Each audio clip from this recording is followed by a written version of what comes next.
About half of the 675 immigrants picked up in roundups across the United States in the days after President Trump took office either had no criminal convictions or had committed traffic offenses, mostly drunken driving, as their most serious crimes, according to data obtained by The Washington Post. Records provided by congressional aides Friday offered the most detailed look yet at the backgrounds of the individuals rounded up and targeted for deportation in early February by Immigration and Customs Enforcement agents assigned to regional offices in Los Angeles, Chicago, Atlanta, San Antonio and New York.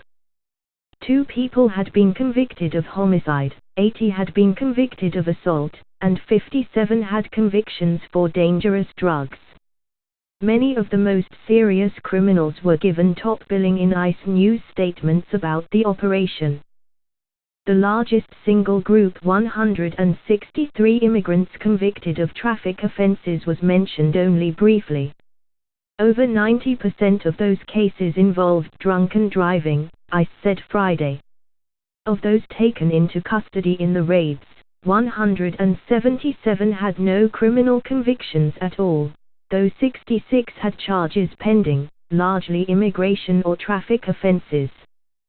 The raids were part of a nationwide immigration roundup dubbed Operation Crosscheck, which accounts for a small portion of the 21,362 immigrants the Trump administration took into custody for deportation proceedings from January through mid-March.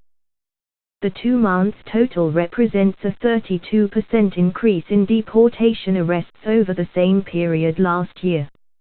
Most are criminals, administration officials have said. But 5,441 were not criminals, double the number of undocumented immigrants arrested for deportation a year earlier. The administration has released a detailed breakdown of the criminal records only of the raids in early February. Trump has said that public safety threats are his top priority. Shortly after he was elected, he vowed to first deport serious criminals from the United States. But critics say immigration agents instead have also targeted students, parents of U.S. citizens who do not have serious criminal records and minor offenders. "That makes me so angry," said Kikamotos, a spokeswoman for the Fair Immigration Reform Movement, which is organizing demonstrations Monday to protest Trump's immigration policies. She said that many of the DUI convictions are years old and that the data confirms our worst fears, which is that this administration is really trying to deport as many as possible regardless of whether they have a criminal record. President Barack Obama also deported thousands of people who never committed crimes, but toward the end of his administration, he imposed strict new rules that prioritized the arrest of criminals. The Trump administration has said the current president also wants to prioritize deporting criminals. But officials add that anyone in the United States illegally could be detained and deported. As Secretary Kelly has made clear, ICE will no longer exempt classes or categories of removable aliens from potential enforcement, said ICE spokeswoman Jennifer L.T., referring to Homeland Security Secretary John F. Kelly. All of those in violation of the immigration laws may be subject to immigration arrest, detention and, if found removable by final order, removal from the United States. Copyright symbol Linda Davidson / The Washington Post. Rebecca Wood with 4-year-old daughter Charlie Wood protested the ICE raids in front of the White House on February the 11th.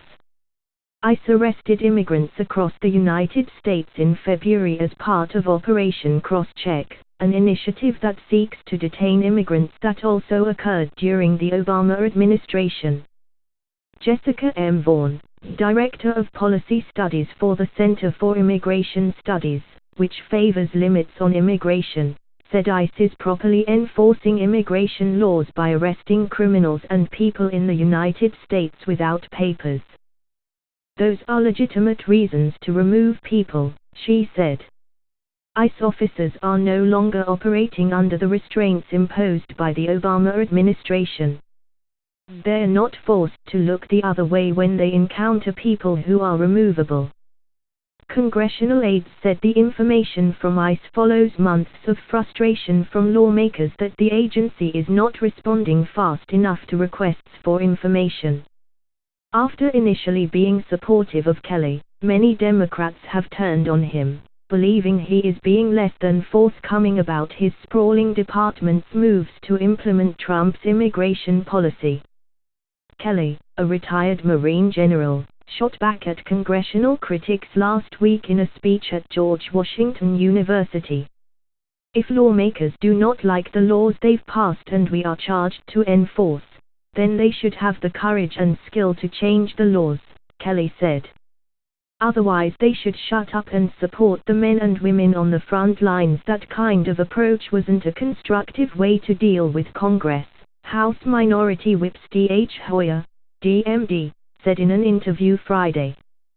Democrats, he said, are frustrated by Trump's immigration policies but are unable to change laws because they don't currently control Congress. That kind of language ought to be jettisoned, Hoyer said.